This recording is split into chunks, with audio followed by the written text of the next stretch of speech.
Hi hello welcome to Raosan films. ఈరోజు పోడ్కాస్ట్లో భాగంగా సత్యం సుందరం అనే టీజర్ రిలీజ్ అయింది. కార్తీ అండ్ అరుణ్ స్వామి నటించిన ఈ సినిమా టీజరు చూశాను, చాలా నచ్చింది నాకు.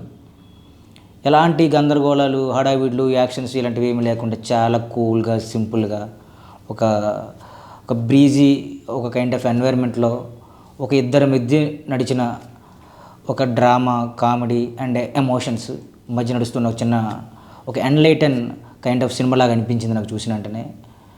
ఈ సినిమాకి ప్రొడ్యూసర్స్గా జ్యోతిక గారు, సూర్య గారు, 2D ఎంటర్టైన్మెంట్స్ ద్వారా వచ్చిన సినిమా.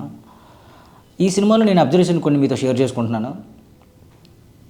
ఫస్ట్ టైటిల్ ఓపెన్ అయిన వెంటనే ఒక లాంతరు, ఇటువైపు సత్యం, ఇటువైపు సుందరం.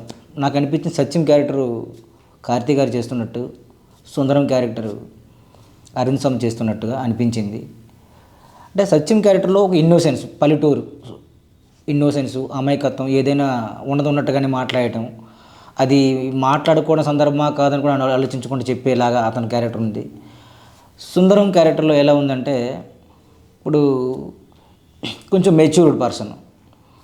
అతను ఎక్కువగా మాట్లాడకుండా తను ఏదో పర్పస్ మీద వచ్చినట్టుగాను, ఊరికి చాలా రోజుల తర్వాత, అది మనకి గుంటూరు జిల్లా ఉద్దరండేపాలెం అని క్లియర్గా మనకి మెన్షన్ చేశారు అక్కడ.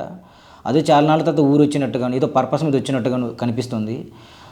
అలా వీళ్ళిద్దరి మధ్యన బావా అని పిలుచుకునే బావ మధ్యన నడిచే ఒక అందమైన కొన్ని రిలేషన్షిప్స్తో పాటు ఇతనేమో ఎక్కువ మాట్లాడు, ఇతను ఏదో పర్పస్ వచ్చి ఉన్నాడు.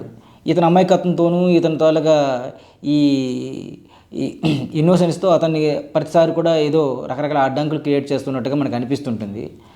ఎందుకంటే ఒక డైలాగ్లో మనకి చూస్తాం, నేను నీకు తాటి బెల్లం టీ అడిగానా అని గట్టిగా అడుగుతారు. పాపము ఇది తెలియదు పాపం, కానీ ఏదో భావన మెప్పించాలనో ఏదో చేయాలని చెప్పి ప్రతిసారి కూడా అతనికి అడ్డేయడం అనిపిస్తూ ఉంటుంది. కానీ ఇతని పర్పస్కేమో అతను అడ్డవుతూ ఉంటాడని నాకు అర్థమవుతుంది ఆ సీన్ ద్వారా. ఇంకోటి, ఈ సినిమాలో ఒక చిన్న షాట్లో కూడా 2000 నోట్లు పర్సులో కనిపించేలాగా చూశాను. ఈ టీజర్ చూశాక నాకు 2005లో జూడ్ డేట్ అనే ఒక సినిమా వచ్చింది. ఆ సినిమాలో లాంటి ఇద్దరు పాత్రల మధ్యన, ఒకతను లాస్ ఏంజల్స్ నుంచి వచ్చే ఫ్రెండ్, తను ఇద్దరి మధ్యన జరిగిన కాన్ఫ్లిక్ట్స్ అలా అనిపించింది నాకు, కొంచెం సిమిలారిటీ అనిపించింది. దాని తర్వాత మనకి తెలుగులో అశ్విన్ గారు చేసిన ఎవడే సుబ్రహ్మణ్యం, కార్తీ క్యారెక్టర్ ఏమో విజయ్ దేవరకొండ, సుందరం పాత్ర నాని గారు చేసినట్టుగా అనిపించింది నాకు అరవింద్ స్వామి క్యారెక్టర్. సో మీకు కూడా ఈ టీజర్ చూసినాక మీకు ఏమనిపించిందో మీ కామెంట్ సెక్షన్లో మీ వ్యూస్ని కూడా షేర్ చేసుకుంటారని. Like, share, subscribe Raosan films. Thank you.